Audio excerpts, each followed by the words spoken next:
Welcome back students. तो आज की क्लास में हम डिस्कस करेंगे रेडियो आइसोटोप डेटिंग के बारे में कुछ। तो ये दो तरह की डेटिंग होगी, एक होगी कार्बन 14 डेटिंग, ठीक है, जिसमें हम क्या करेंगे, फॉसिल्स जो होते हैं उनके एज के बारे में पता लगाएंगे, और दूसरा है uranium lead isotope dating. Clear.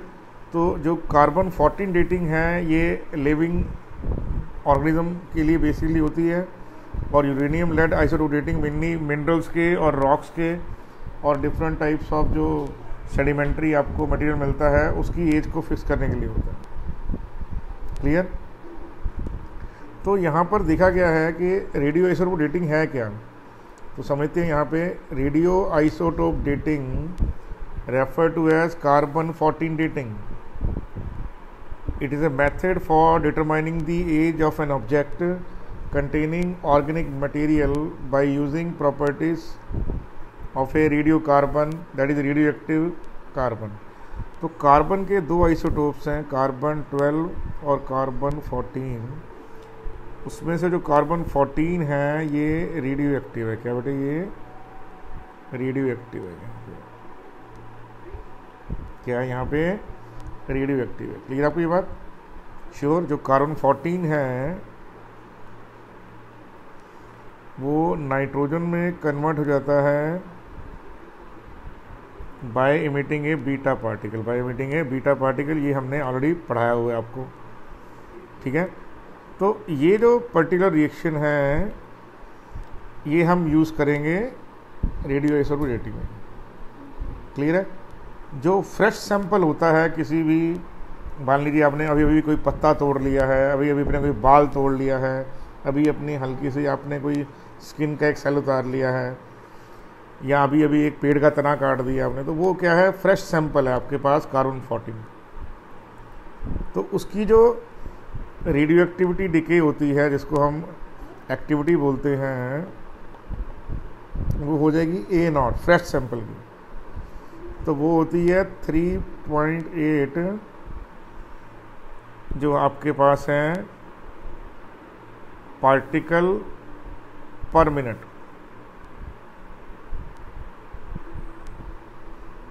ठीक है ना, कि 13.8 पार्टिकल, जो कौन से पार्टिकल, बीटा पार्टिकल पर मिनट उसमें से बाहर आ रहे हैं पर ग्राम ऑफ सैंपल के। यस और नो। तो ये उसकी एक्टिविटी होती है। कह रहा था method was developed by Willard Libby, who received the Nobel Prize in the 60s. It is based on the fact that radioactive carbon 14 is constantly being created in the atmosphere by the interaction of cosmic rays with atmospheric nitrogen. So, carbon 14 combines with the atmospheric oxygen to form radioactive carbon dioxide, and that radioactive carbon dioxide is then transformed into glucose and starch by the plants via photosynthesis. फिर जो animals होते हैं they eat that glucose and that starch और उनमें पहुंच जाती है। When that animal or plant dies, it stop exchanging carbon with the environment, and thereafter the amount of C14 begins to decrease. ठीक है ना। तो ये जो मैंने आपको बताया है कि जो नॉर्मल आपका फ्रेश सैंपल होगा उसमें से इतने पार्टिकल पर मिनट बाहर आएंगे। कौन से पार्टिकल, बीटा पार्टिकल। ठीक है। तो जब तक कोई एनिमल या कोई प्लांट या कोई भी ऑर्गेनिज्म जिंदा रहता है उसके अंदर कार्बन 14 की कंसंट्रेशन को कांस्टेंट माना जाता है। उसके मरने के बाद, क्योंकि वो अब एक्सचेंज नहीं करेगा अपने कोई बायोलॉजिकल प्रोसेसेस एटमॉस्फेरिक के साथ, ठीक है, तो हम मान लेते हैं now carbon 14 begins to decay उसकी हड्डियों में जो कार्बन 14 है धीरे धीरे वो, या उसके जिसी भी बॉडी के जहाँ भी कार्बन है वहाँ से कार्बन 14 की कंसंट्रेशन धीरे धीरे कम होनी शुरू होगी। ठीक है।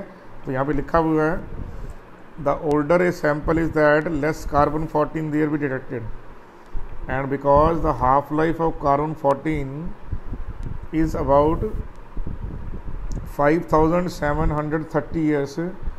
The oldest date that can be reliable measured by this method can be around 50,000 years ago.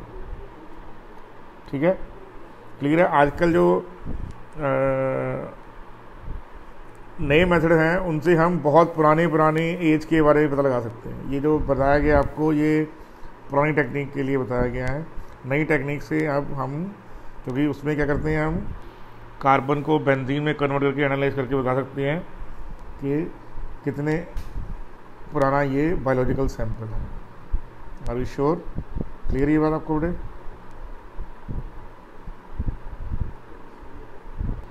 तो सिंपल बात जो आपको याद रखनी है, कार्बन 14 की इनिशियल कंसंट्रेशन और कार्बन 14 की कंसंट्रेशन, उसकी एक्टिविटी, कितने पार्टिकल पर मिनट उसमें से बाहर आ रहे हैं सैंपल से, उसकी रेशियो निकाल के क्या करेंगे आप, उस पर पुट कर देंगे।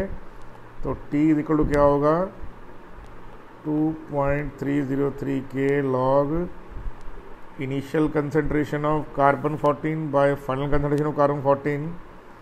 K की वैल्यू क्या होती है, 0.693 बाय टी हाफ की वैल्यू क्या है, 5730 ईयर्स। तो टाइम की वैल्यू क्या आ जाएगी, 2.303 divide by 0.693 into T half log A naught by A. तो ये क्या आ गया आपके पास, ये हमारे पास किसी भी सैंपल, बायोलॉजिकल सैंपल का एज निकालने का, टाइम मतलब एज निकालने का, जहाँ टी हाफ की जगह रखिए ये वाला वैल्यू, ठीक है। और ये 2.303 बाय 0.69, ये आपके पास आ गया कि नहीं आ गया? Easy, that is too easy. Are you sure about that? आप चाहें तो कभी ये जो वैल्यू है, तो आप इसकी जगह ये भी लिख सकते हैं, T half by log 2 into log A by, क्या है ये, टाइम। तो ये पर्टिकुलर फार्मूला आपको याद होना चाहिए ताकि आप क्या पता लगा सकें, एज ऑफ द सैंपल। ठीक है बेटे, दोबारा समझ लीजिए। कार्बन 14 रेडियो आइसोटोप डेटिंग है, ठीक है बेटे, आर्कियोलॉजिकल सैंपल्स के लिए। पुराने जानवरों की हड्डियाँ, पुराने अंडे, पुरानी चीज़ें, पुरानी लकड़ियाँ, पुरानी लकड़ी की मूर्तियाँ जो ज़मीन से निकलती हैं, ठीक है, पॉटरी का सामान जो निकलता है उसके अंदर भी खाना वाना चिपका होता है। तो they are able to establish कि ये जो सिविलाइजेशन है कितने साल पुरानी है। Are you sure about that? Okay बेटे, ईजिली अंडरस्टूड। देखिए नेक्स्ट जो क्वेश्चन कह रहा है कि एक लकड़ी का टुकड़ा है, उसको एक लकड़ी का टुकड़ा है जिसमें कार्बन 14 की एज आपको दे रखी है। वैसे 5730 ईयर्स होती है, लेकिन क्वेश्चन में एग्जामिनर ने यही दिया है तो हम इसी को लेके चलेंगे।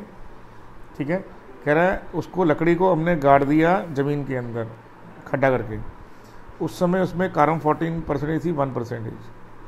बहुत सालों बाद जब उसको निकाला गया तो उसमें से जो एक्टिविटी है वो है 0.25%। तो कह रहा है how long the piece of wood been buried, कितनी जो देर तक वो लकड़ी का टुकड़ा ज़मीन में गड़ा रहा है। श्योर अबाउट दैट और नॉट? तो जैसा मैंने आपको बोला है, आपके पास बहुत सिंपल चीज़ है कि क्या करेंगे आप लोग, आप नोट डाउन क्या करेंगे कि टी निकालने का फार्मूला क्या है आपके पास। तो ये देखिए, this is the formula you have. तो क्या है, T half log 2, T half by log 2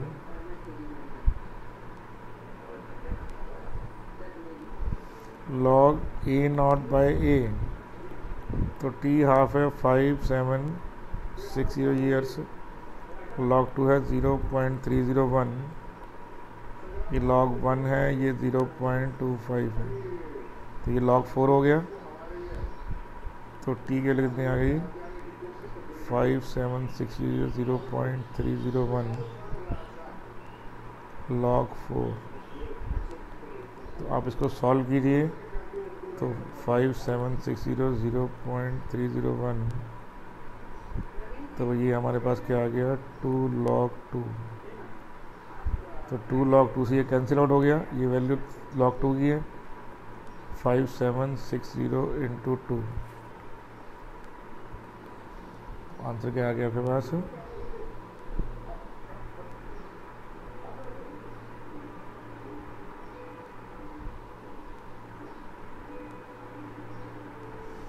11,520 years. Clear आपको बेटे ये बात? Easy, that is too easy. Sure? Easy है कि नहीं बेटे? चेक कर लीजिए इसको। देखिए नेक्स्ट जो क्वेश्चन है इसमें ये लिखा गया है कि एक इजिप्शियन मम्मी को निकाला गया है उसकी जो एक्टिविटी है वो है 7 डिसइंटीग्रेशन पर मिनट। जरा बताइए उस मम्मी क्या क्या एज है ये बताना है आपको। मैंने आपको बताया था टी का फॉर्मूला क्या होता है, तो आंसर है आपके पास टी हाफ पर log 2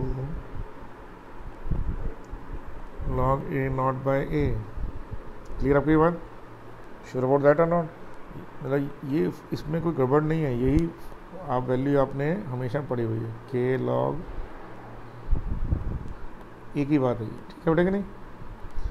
तो ये मैंने आपको रीअरेंज करके दिया है और कुछ नहीं किया। के की जगह 0.693 डिवाइड बाय टी हाफ करके ये आंसर आ जाएगा आपके पास, ठीक है जी।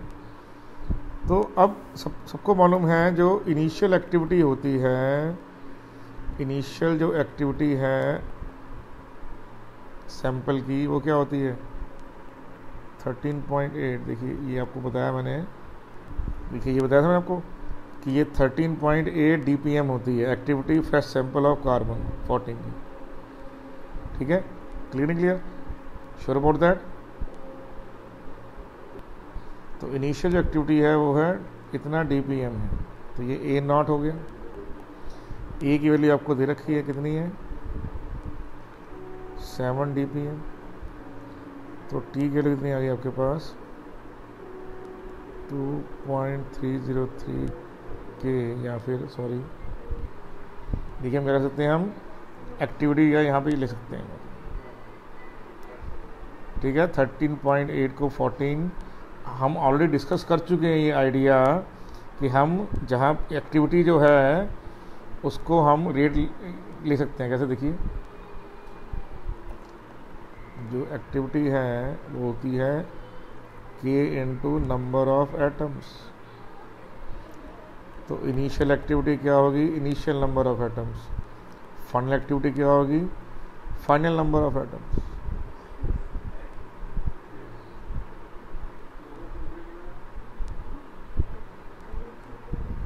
तो आप यहाँ पर लिख सकते हैं। Are you sure about that? Easy, that is too easy.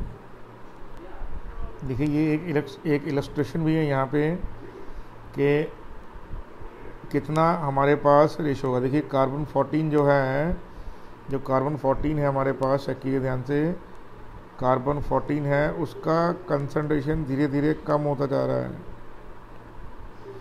लेकिन कार्बन 12 का कंसंट्रेशन सेम रहता है 100% एट द टाइम। तो कार्बन 12 रेडियो एक्टिव नहीं है, लेकिन कार्बन 14 रेडियो एक्टिव है। ठीक है, निकली आपको ये बात? तो इस तरह से हमारे पास ये हमने एक इलस्ट्रेशन दिया है। तो आप लिख सकते हैं यहाँ पे कि जो 2 पावर n है ये क्या होता है, नंबर ऑफ हाफ लाइफ। तो ये क्या होता है, initial concentration bye final concentration, और n क्या होता है, total time bye 1t half. तो आप ऐसे निकाल सकते हैं form. Are you sure about that?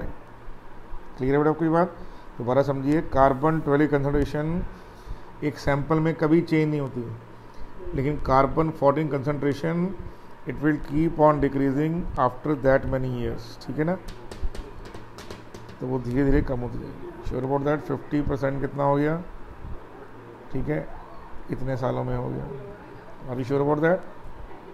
हर सोर्स में कुछ ना कुछ डिस्क्रिपेंसी आपको मिलेगी, क्योंकि रीज़न क्या है, there will be error in the Geiger motor counter में एरर होता है बहुत सारा। जैसे आप कोई चीज़ करते हैं ना, काउंटिंग में कुछ ना कुछ एरर आए थे, इसको बोलते हैं इंस्ट्रूमेंटल एरर। किसी केस में 5740 आएगा, किसी केस में 5760 आएगा।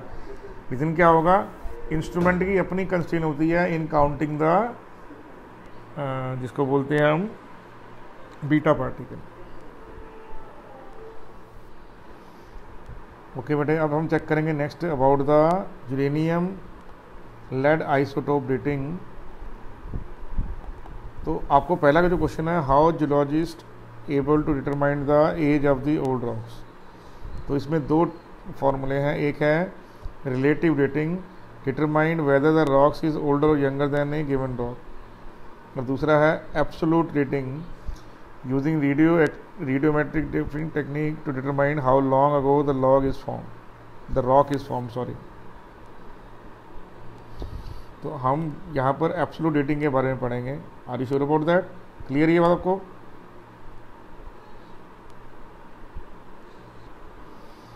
तो जो रेडियोमेट्रिक डेटिंग है, जो मैंने आपको बोला है एब्सोल्यूट डेटिंग के लिए है, उसमें क्या होता है, radiometric dating is the technique use to date material such as rocks, usually based on ए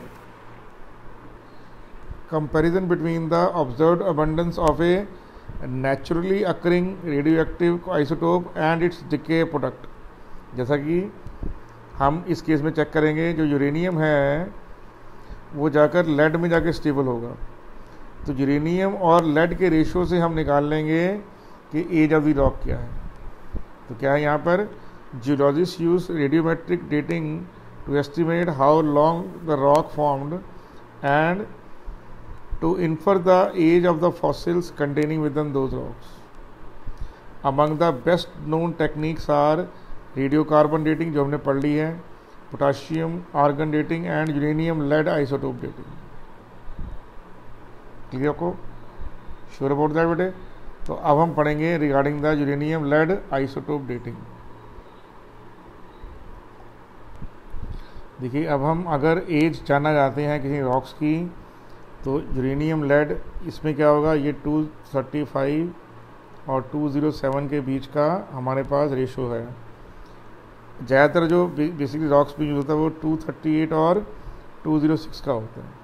तो इसमें जो टी हाफ आप चेक करेंगे, तो टी हाफ की value 4.468 10⁻⁹ years.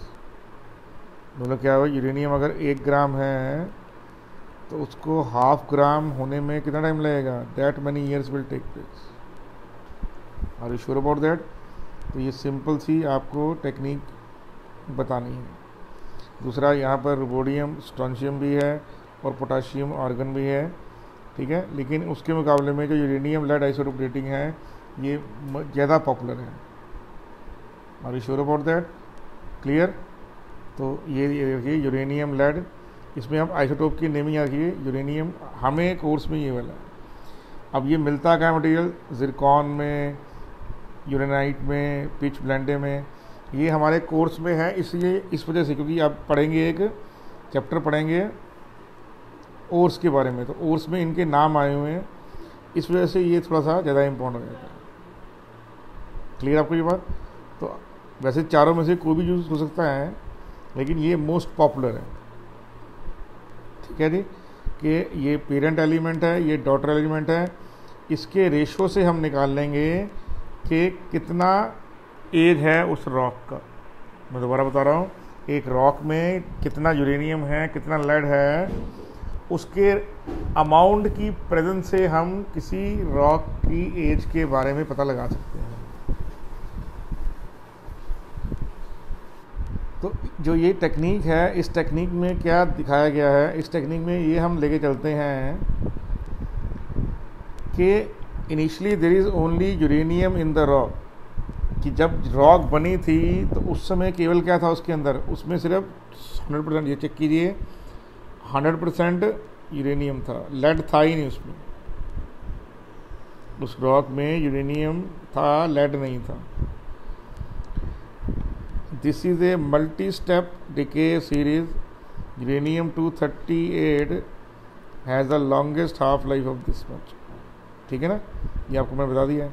The decay series and with the lead 02, Uranium-238 से शुरुआत होके lead 206 पे आता है। मैंने आपको बताया था कि lead और बिस्मथ के बाद जितने भी एलिमेंट हैं उनके सारे आइसोटोप्स क्या होते हैं, रेडियो एक्टिव। क्या होते हैं बेटे? रेडियो एक्टिव होते हैं। ये पॉइंट आपको हमेशा याद रखना है। Are you sure about that? Clearly show? Nice. कह रहा है more the amount of lead in the rock older is the rock.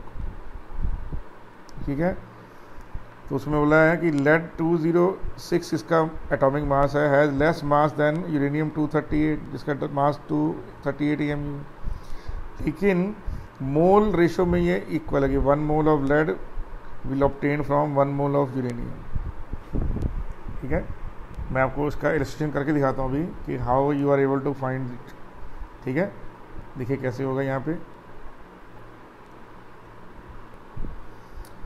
अब देखिए जो क्वेश्चन की टेक्निक है वो ये है कि मान लीजिए आपको एक रॉक सैंपल गिवन है, उसमें x ग्राम हमारे पास लेड है और y ग्राम यूरिया है। क्या है? y ग्राम यूरिया है। तो हम सबको मालूम है U238 जो है वो लेड 206 दे रहा है आपको। इसका मतलब क्या हो गया? अब इसका से लिखिए 20। अब इसमें एक चीज़ आपको जाननी है कि आज का अमाउंट, जो आज का अमाउंट है यूरेनियम का, कितना है वो है y ग्राम। कितना है वो? y ग्राम। ये फाइनल कंसंट्रेशन है। क्या है ये? फाइनल कंसंट्रेशन है यूरेनियम की। अब हमें नहीं मालूम कि इनिशियल कंसंट्रेशन ऑफ यूरेनियम क्या है, जबकि सबको मालूम है टाइम के लिए हमें इनिशियल कंसंट्रेशन पता होनी चाहिए। तो आज के दिन में यूरेनियम y ग्राम है, लेकिन जिस दिन ये रॉक बनी थी उस दिन क्या अमाउंट था, अब ये पता लगाना है। तो कैसे पता लगाएंगे? बता, बहुत सिंपल है। जो 206 ग्राम ऑफ लेड है ना, given by what? Given by 238 gram uranium. तो 1 gram of lead given by 238 divide by 206 gram of uranium. हमारे पास कितना है? तो आंसर है x ग्राम। x gram of lead given by what? 238 by 206 into x gram of uranium. ठीक है, तो इसका इनिशियल अमाउंट क्या हो गया? इसका इनिशियल अमाउंट हो गया जो uranium present plus uranium disappeared.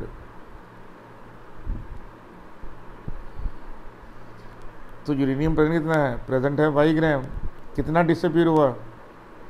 238 by 206 into x ग्राम। ये क्या है? Initial amount. क्या है ये? Initial amount of. ध्यान से चेक कीजिए, इनिशियल कंसंट्रेशन ऑफ यूरेनियम क्या है? जितना यूरेनियम अभी प्रेजेंट है प्लस जितना यूरेनियम डिसअपीयर्ड हो चुका है। कितना डिसअपीयर्ड हो चुका है? This is the amount of disappeared uranium. तो वहाँ यहाँ लिख दीजिए। इसका मतलब क्या हो गया? आप बोल सकते हैं यहाँ पे एक और पॉइंट से दैट इनिशियल अमाउंट और कंसंट्रेशन ऑफ यूरेनियम, तो ये होगा final amount plus 238 by 206 into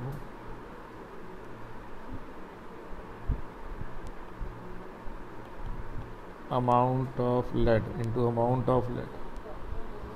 मैं दोबारा बोल रहा हूँ, जो यूरेनियम का फाइनल अमाउंट है plus 238 by 206 mass of lead form.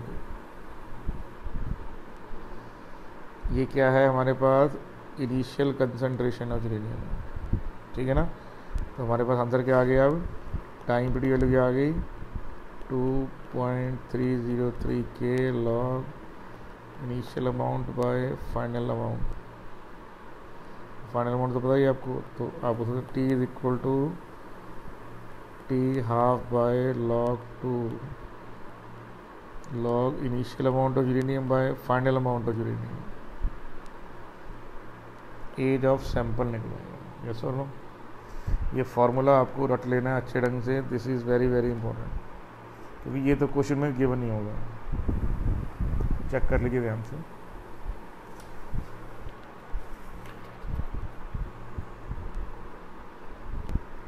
देखिए कह रहा है आपने एनालिसिस किया एक सैंपल ऑफ रॉक का, उसमें इतना ग्राम लेड निकला और इतने ग्राम यूरेनियम निकला। कह रहा है अगर यूरेनियम की हाफ लाइफ 4.5 10 पावर 5 9 ईयर्स है, तो बताइए उस रॉक की एज क्या है, ये आपको बताना है। ठीक है, तो सबको मालूम है यहाँ पे तो आप क्या निकालेंगे, आप निकालेंगे फाइनल कंसंट्रेशन ऑफ यूरेनियम। क्या है यहाँ पे 1.667 ग्राम। क्लियर।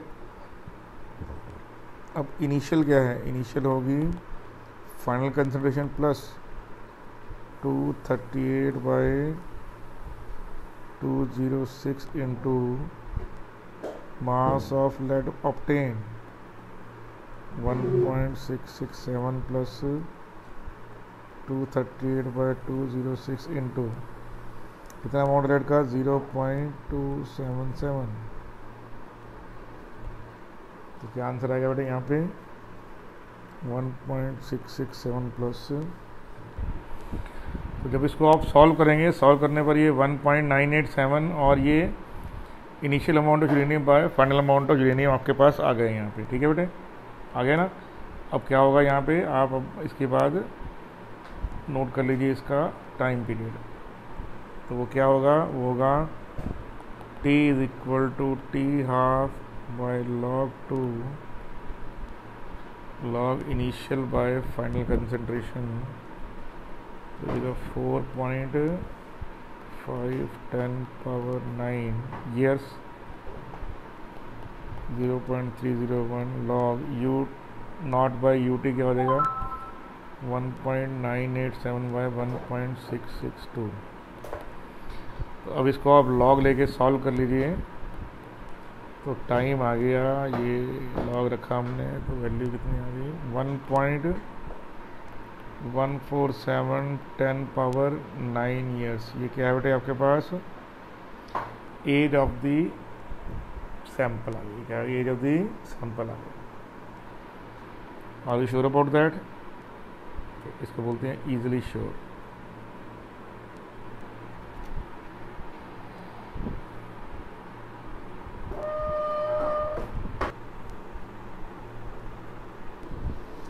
देखिए के कैप्चर क्या होता है कि electron captured by the nucleus of an electron from the electron cloud surrounding the nucleus. तो जो इलेक्ट्रॉन जो के शेल में, देखिए ये के शेल है यहाँ पर, तो के शेल में इलेक्ट्रॉन जो घूम रहे हैं, न्यूक्लियस इतना ज़्यादा अट्रैक्टिव है कि वो क्या करेगा, वो इलेक्ट्रॉन को अपने अंदर संभालेगा, अपने अंदर खींच लेगा। तो जो प्रोटॉन होगा वो इलेक्ट्रॉन, जब के शेल का इलेक्ट्रॉन जो है, मैं दोबारा बोल रहा हूँ, जो इलेक्ट्रॉन फ्रॉम के शेल जो है वो न्यूक्लियस अपने अंदर ले लेगा। तो उससे क्या होगा, जो न्यूक्लियस में प्रोटॉन होगा, जो न्यूक्लियस के अंदर क्या होगा, जो प्रोटॉन होगा वहाँ पे, वो उस इलेक्ट्रॉन को एक्सेप्ट करेगा और न्यूट्रॉन में कन्वर्ट हो जाएगा। इससे मतलब क्या हुआ, के कैप्चर में क्या हो गया, N/P इंक्रीज करेगा, neutron to proton ratio increase करेगा। और वो जो जगह खाली हुई है के शेल में, जो दूर से जो कोई इलेक्ट्रॉन होगा वो वहाँ से के पर जम कर देगा। और इस दौरान क्या होगा, एक्सरेज इमिट होंगी। क्या होंगी, एक्सरेज इमिट होंगी। क्लियर। तो electron capture is the process that completes with what, with A decay of what, with decay of gamma rays and neutrino. ठीक है, एक न्यूट्रिनो भी आएगा। ठीक है, क्या आएगा, एक न्यूट्रिनो भी आएगा प्लस गामा रेज और प्लस न्यूट्रॉन। ठीक है ना, न्यूट्रिनो और न्यूट्रॉन में फ़र्क होता है। क्या बोल रहा हूँ मैं, यहाँ पे इसने लिखा नहीं है, गलती कर दी है इसने। Neutron is also being what, जो न्यूट्रॉन है यहाँ पे वो भी रिलीज होगा इस केस में। तो ये A-1 जाएगा। आई थिंक मिस्टेक है यहाँ पे, ये A-1 होगा, A-1।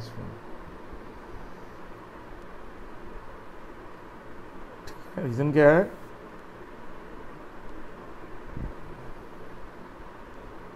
Are you sure about that. तो न्यूट्रिनो आएगा प्लस न्यूट्रॉन आएगा प्लस एलिमेंट आपका डॉटर एलिमेंट बनेगा, ठीक है। और एक्सरेज का इमिशन होगा, क्या होगा, एक्सरेज का इमिशन होगा। इस प्रोसेस का नाम है इलेक्ट्रॉन कैप्चर या के कैप्चर। क्या है, इलेक्ट्रॉन कैप्चर या फिर के कैप्चर। श्योर अबाउट दैट, ये याद रहेगा बेटे आपको, वेरी मच। ये कह रहा है जो थोरियम 23290 है ये लेड 20882 में कन्वर्ट हो रहा है, तो बताइए how many alpha and beta particles are being emitted. तो अल्फ़ा पार्टिकल को आपने एक्स मानना है, बीटा पार्टिकल को वाई मानना है। ये ऑलरेडी मैंने आपको कल बताया हुआ है पिछले प्रीवियस लेक्चर में। तो इसमें क्या होता है, तो आप बोलते हो यहाँ पे 4x plus new mass number is equal to old mass number. तो न्यू मास नंबर है 208, ओल्ड मास नंबर है 232। तो 4x की वैल्यू क्या आ जाएगी यहाँ पे,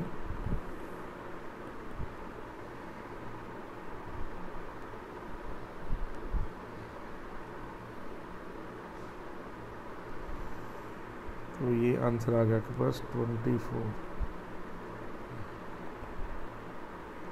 तो जो नंबर ऑफ अल्फ़ा पार्टिकल हैं वो 6 हो गए, वो 6 हो गए, ठीक है बेटा कि नहीं, श्योर। अब आपको पता ही है यहाँ पे 2x plus new atomic number is equal to old atomic number plus y. Y क्या है यहाँ पे, वाई यहाँ पे नंबर ऑफ बीटा पार्टिकल है। तो अल्फ़ा पार्टिकल संख्या कितनी है यहाँ पे 6 है, तो 2 इंटू 6 आ गया। न्यू एटॉमिक नंबर कितना आ गया आपके पास, तो न्यू एटॉमिक नंबर 82 कितना है यहाँ पे 82। ओल्ड कितना है यहाँ पे, ओल्ड है 90, कितना है बेटे 90। तो ये कितना आ गया आपके पास, ये आ गया 94, ये आ गया 90 और वाई, तो वाई की वैल्यू 4 आ गई। क्या हो गया, जो नंबर ऑफ अल्फ़ा पार्टिकल हैं वो आपके कितने आ गए, वो आपके आ गए करीब करीब 6, और नंबर ऑफ बीटा पार्टिकल कितने आ गए बेटे आपके, वो आ गए। श्योर बेटे, easy, that is too easy.